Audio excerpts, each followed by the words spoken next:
Hi everyone, welcome back to my YouTube channel. ఈరోజు మేము ఆరిపాక దగ్గర ఉన్న భువనేశ్వరి దేవి అమ్మవారి ఆలయానికి వెళ్ళాము.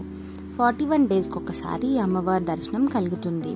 ఉదయం 5 గంటల నుండి సాయంత్రం 5 గంటల వరకు అమ్మవారి దర్శనం ఇస్తారు. జంక్షన్ నుండి ఒక 2 కిలోమీటర్స్ వాక్ చేయాలండి. ఈ అమ్మవారు మన కోరికలు కష్టాలు తీర్చుతారని భక్తుల నమ్మకం. జంక్షన్లో దిగిన తర్వాత ఒక 2 కిలోమీటర్స్ ఉంటుందని చెప్పాను కదండి. అప్రాక్సిమేట్ ఒక హాఫ్ అన్ అవర్ వరకు మనం వాక్ చేయాలి.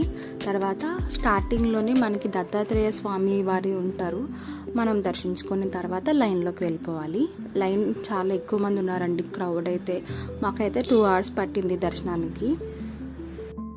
లైన్లోనే మనకి పాలు ఇస్తారండి. ఆ పాలతో మనం అభిషేకం చేసి అమ్మవారిని దర్శించుకోవాలి. కోరికలని తీర్చే కల్పవల్లిగా మనం చెప్పుకోవచ్చు అమ్మవారిని. తర్వాత పైన స్టెప్స్ ఎక్కి అక్కడ శ్రీచక్రం ఉంటుందండి. శ్రీచక్రాన్ని కూడా దర్శించుకొని ప్రదక్షిణాలు చేసి అమ్మవారిని దర్శించుకున్నాక కిందకి వెళ్ళామండి. కిందకి వెళ్ళి అక్కడ భోజనంశాలకి వెళ్ళాము. అక్కడైతే మాకు చాలా మంచి ఫుడ్ పెట్టారు.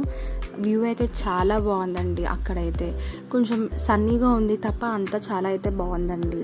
ఫుడ్లోనైతే మాకు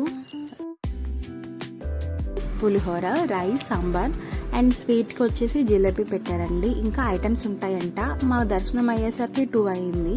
సో దానివల్ల మాకు ఎక్కువ ఐటమ్స్ దొరకలేదు. బట్ ఫుడ్ అయితే చాలా బాగుందండి.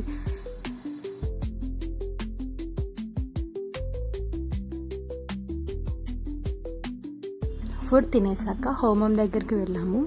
అక్కడ వేరే వాళ్ళు ఎవరో హోమం చేయించుకుంటున్నారండి. అలా హోమాలు కూడా చేస్తారనేసి మాకు అక్కడ తెలిసింది. ఇదైతే మేమైతే ఫస్ట్ టైం వెళ్ళడం. ఎక్స్పీరియన్స్ అయితే చాలా బాగుంది.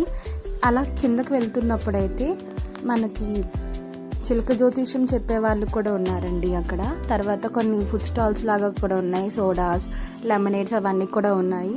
తర్వాత అలా కిందకు వెళ్తూ ఉండగా జీడి తోట అండి. చాలా బాగున్నాయి. చెట్ల నిండా పళ్ళు అయితే ఉన్నాయి. కానీ అయితే ఒక్కటి కూడా కోసుకొని ఇవ్వలేదు.